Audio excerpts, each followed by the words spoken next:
question des frontières un peu plus tard. Merci beaucoup Baptiste pour ces précisions. Nous sommes en direct avec le directeur général de ProTourisme. Bonsoir Didier Arinaud. Merci beaucoup d'être avec nous. Visiblement, il fait beau sur la plage où vous vous trouvez. Merci d'avoir pris le temps de vous en échapper quelques instants. Je voudrais un état des lieux avec vous. Baptiste l'a très bien fait à l'instant, mais on avait un peu trouvé espoir en France en se disant les touristes français restant en France, ça fonctionne bien. Est-ce qu'il faut relativiser en se disant oui, ça fonctionne bien là où vous êtes, par exemple, dans les stations balnéaires, mais ailleurs, ça tourne à vide et ça c'est compliqué.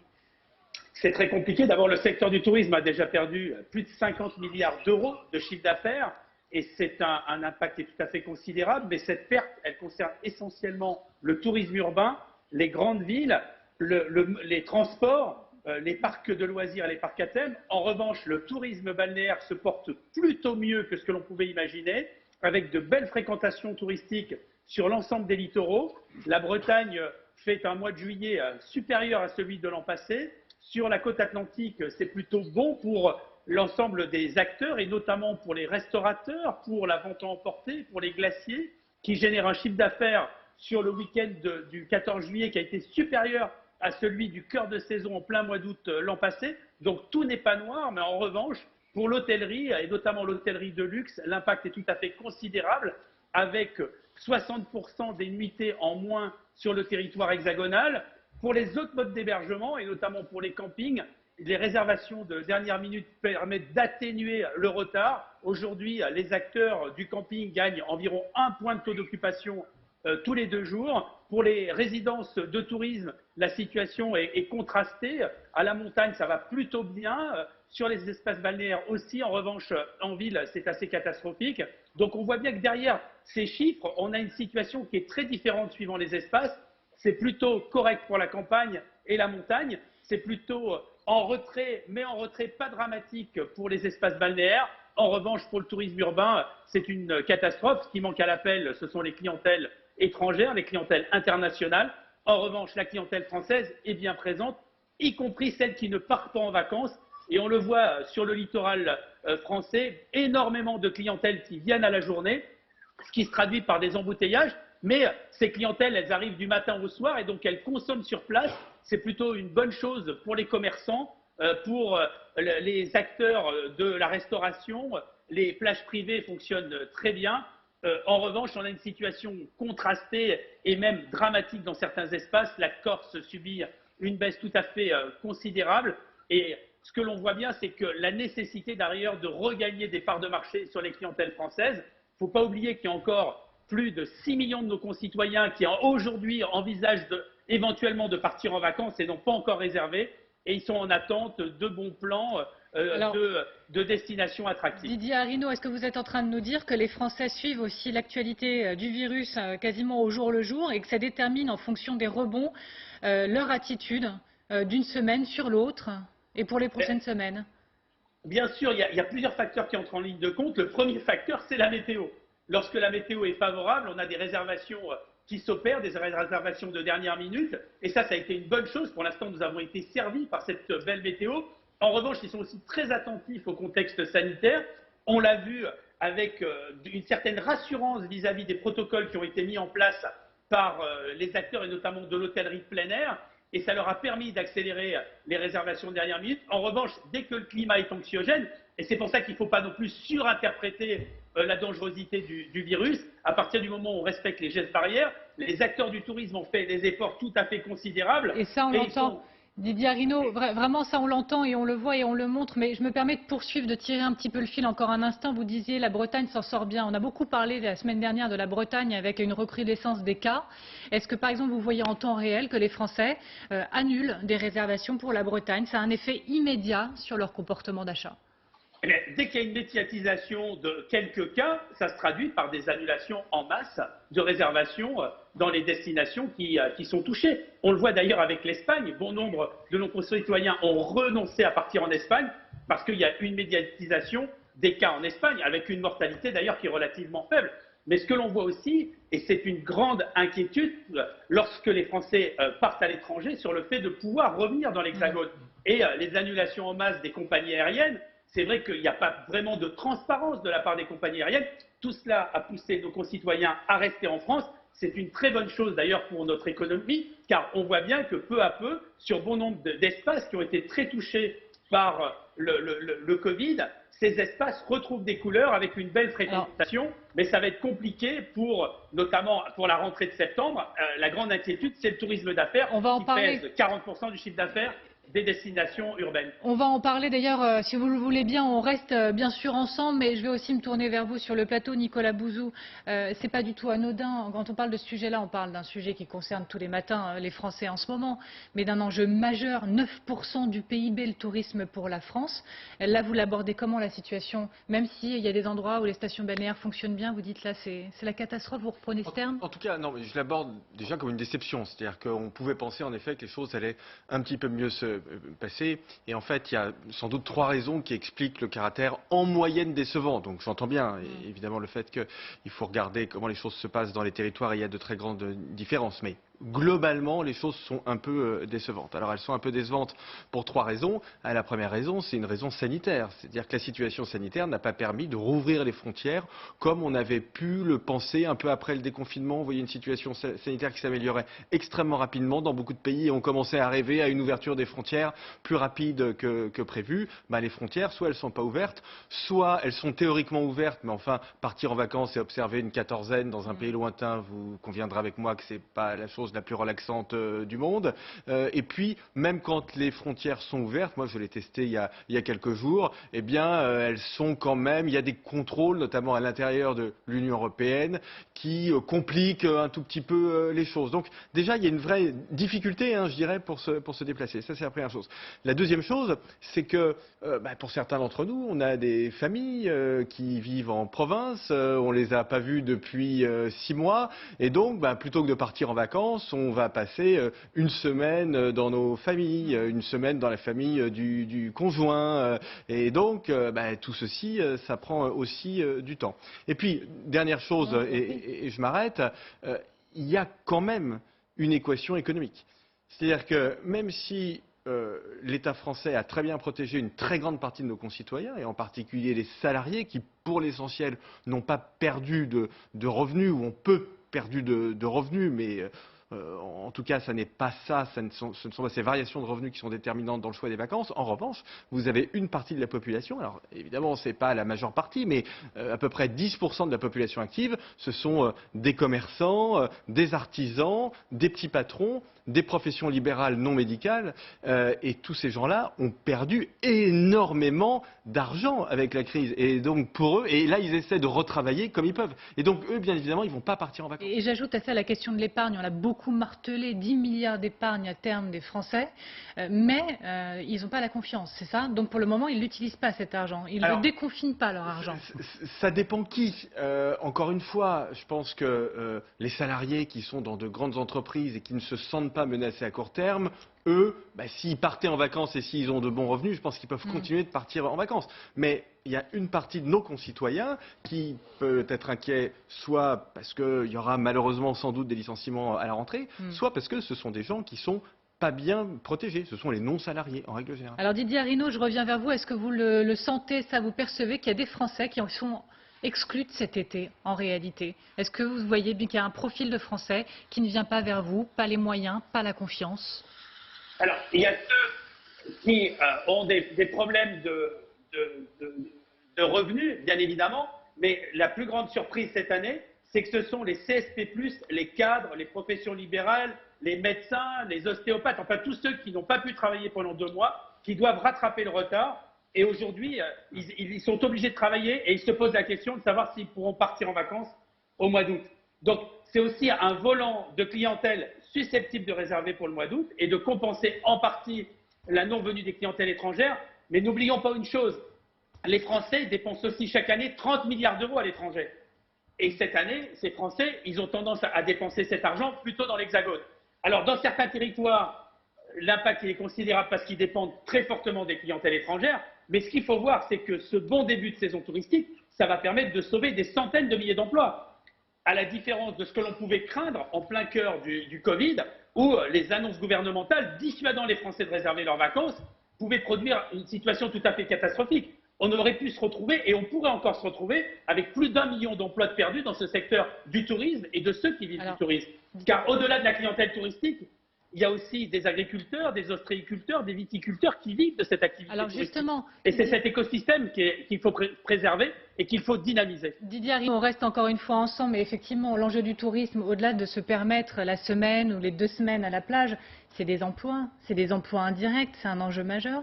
Et d'ailleurs, on a oublié d'évoquer une partie des territoires français qui sont situés dans les Outre-mer, qui, eux, ne bénéficient pas justement de la situation actuelle, puisque les entrées et venues vers ces Outre-mer sont restreintes, sont soumis à des attestations, à des justifications d'ordre familial et professionnel. Donc c'est vrai que pour ce qui est la Martinique, la Guadeloupe, la Guyane ou la Réunion, il y a vraiment des problèmes qui se posent, et les professionnels du tourisme là-bas sont beaucoup moins, dans une situation beaucoup moins confortable, même si elle ne l'est pas forcément ici dans l'Hexagone, qu'ici. Donc c'est la conséquence pour ces territoires qui sont déjà des territoires économiquement fragiles, va être effectivement très importante, d'autant plus que de nombreux emplois dépendent sur ces îles, notamment les îles des Caraïbes, dépendent du tourisme. Et là, effectivement, on va voir peut-être une différence économique s'amplifier entre l'Hexagone et ses Outre-mer. Les inégalités vont peut-être s'accroître. Mais Nicolas Bouzou, juste précision, est-ce qu'on sait combien d'emplois indirects sont liés au tourisme? Est-ce qu'on sait ce que ça peut représenter? Je sais que la perte de recettes pour la France en ce moment, c'est 23 milliards d'euros, mais en termes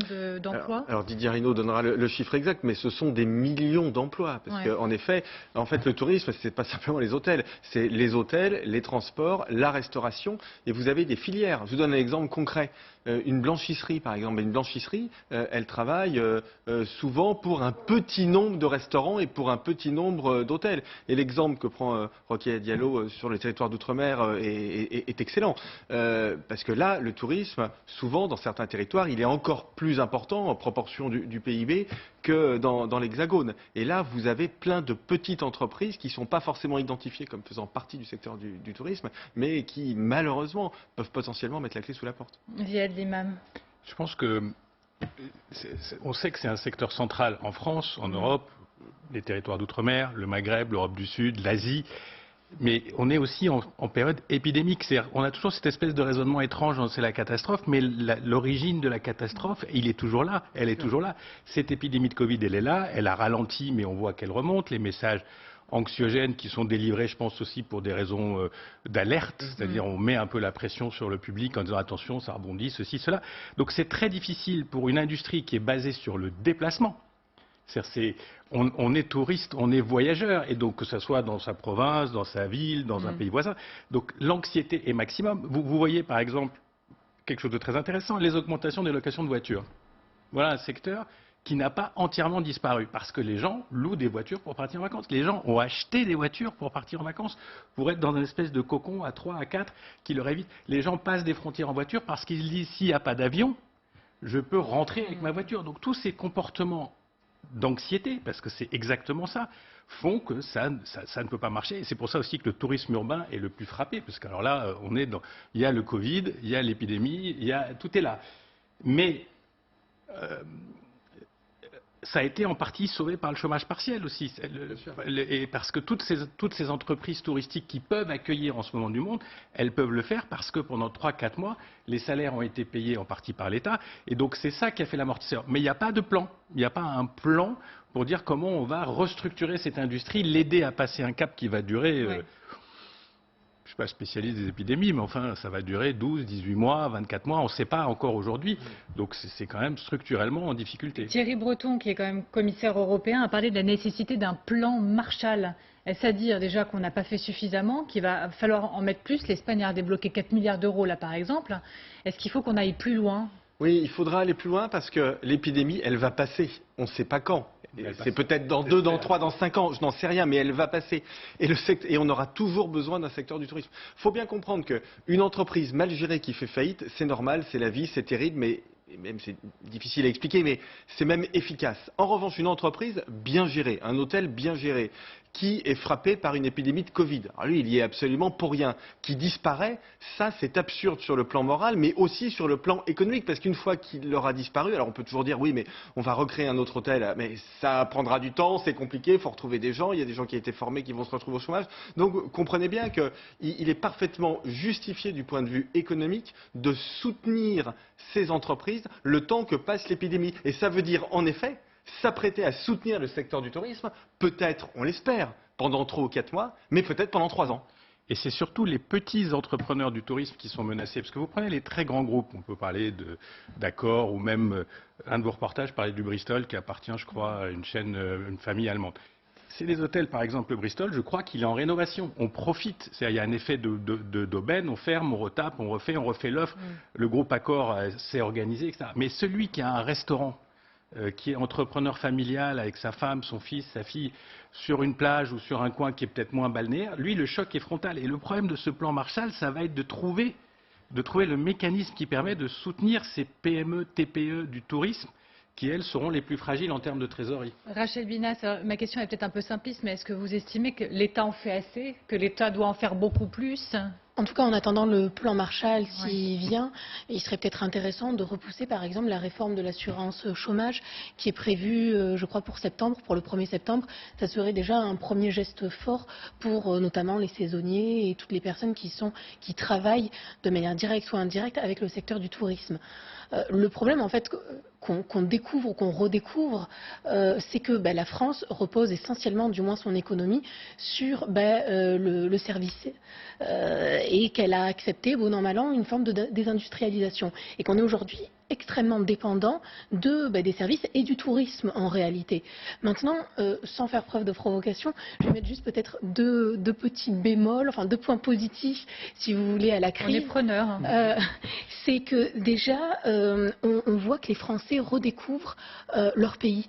Ils se rendent compte que l'ailleurs, ça peut être aussi en bas de chez eux, que la réussite des vacances n'est plus indexée sur le nombre de kilomètres parcourus en avion. En ce sens, on peut y voir quelque chose de plutôt positif. Et puis le secteur du tourisme, en réalité, il n'a pas attendu 2020 pour connaître des crises. Et ces crises à chaque fois, ont accéléré un processus de mutation.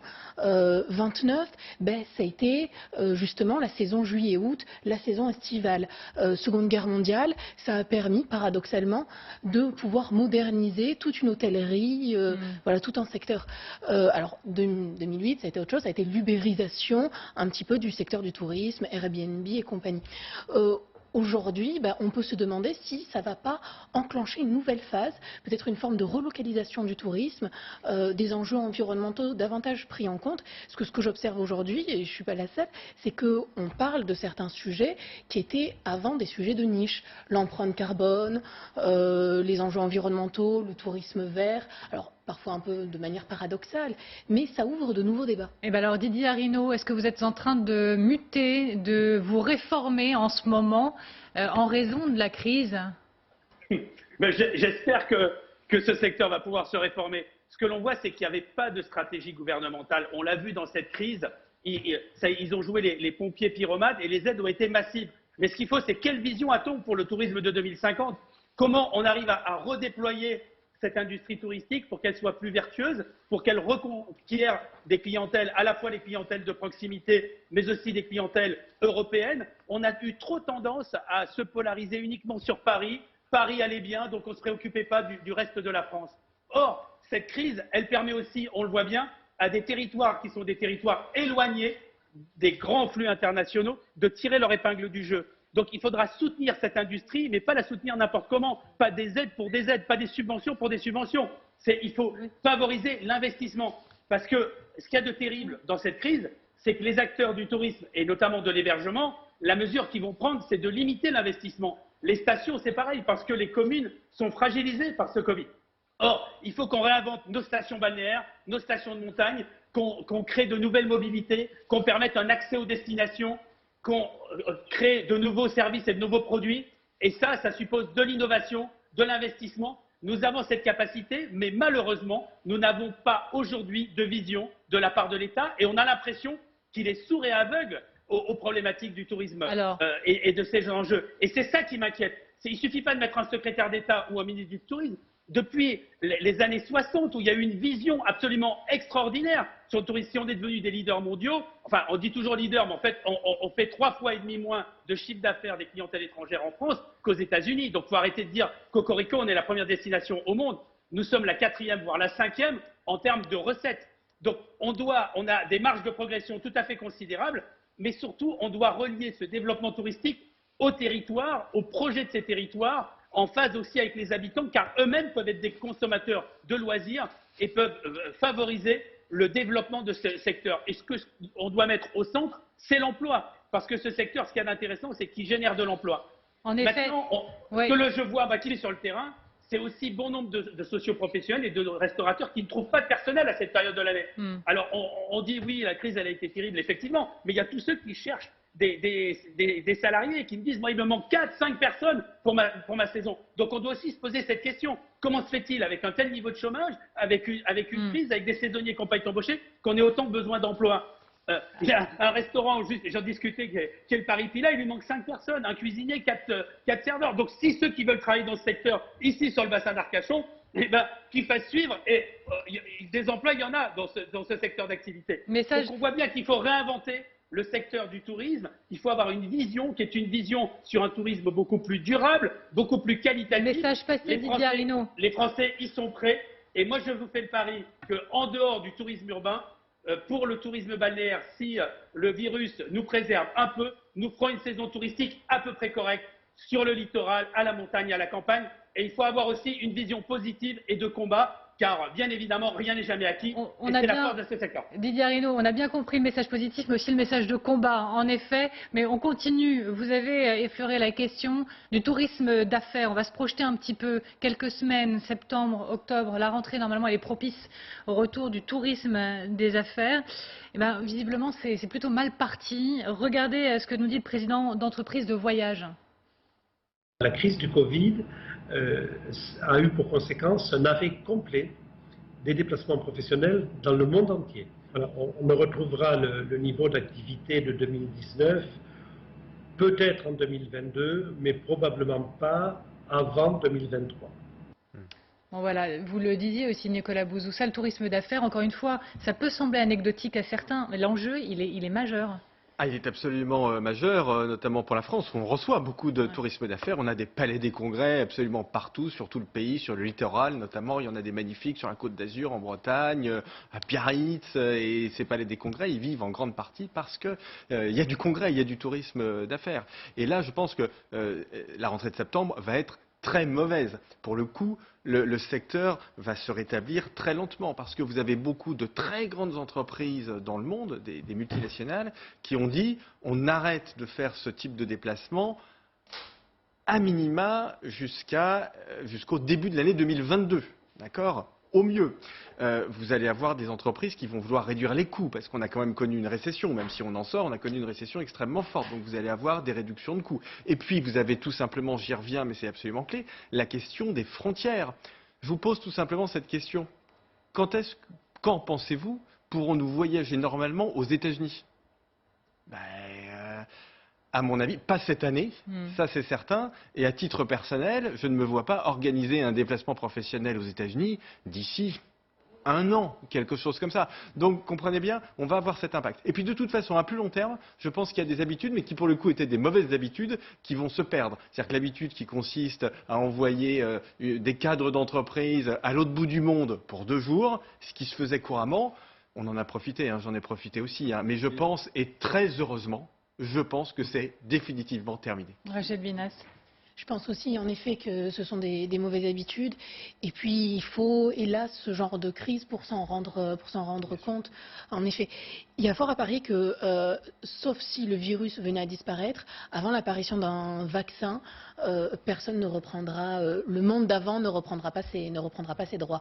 Parce que c'est un virus qui nous fait peur, dont on ne connaît pas exactement tous les enjeux. Et puis, il y a une dimension un petit peu psychologique, si je puis dire. C'est un virus. C'est-à-dire qu'il s'attrape. Et donc, s'il s'attrape, il y a une part, c'est pas une maladie auto-immune, il y a une part de responsabilité. Et dès lors qu'il y a la responsabilité, il y a la culpabilité. J'aurais pu l'éviter.